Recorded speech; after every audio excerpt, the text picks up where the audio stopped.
नमस्कार मित्रांनो, आजच्या या व्हिडिओमध्ये मी बोलणार आहे की उद्याचा दिवस 12 ऑगस्ट 2024 हा शेअर मार्केटसाठी खूप महत्त्वाचा आहे. कारण की हिंडनबर्गने असं कमेंट टाकली आहे ट्विटर त्याच्या सोशल हँडलिंग अकाउंटवर की something big is going to happen in India. And त्यामुळे खूप खळबळ उडाली आहे बिझनेस सेक्टरमध्ये.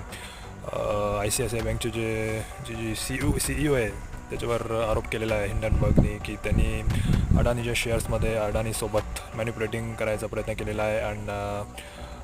आणि अजून सेबीचं जे ट्विटर अकाउंट आहे, हँडल आहे, सोशल अकाउंट, ते पण लॉक गेलेलं आहे. तर नक्कीच काहीतरी घोळा आहे मागे, जे की हिंडनबर्ग सांगायचा प्रयत्न करतो आहे. आणि ह्यामुळे उद्या शेअर मार्केटमध्ये खूप काहीतरी मोठं होणार आहे. एकतर पडणारे परत अडानीचे शेअर्स पडतील बहुतेक, कारण की 2023मध्ये पण हिंडनबर्गमुळेच अडानीचे शेअर्स खूप खाली घसरले होते.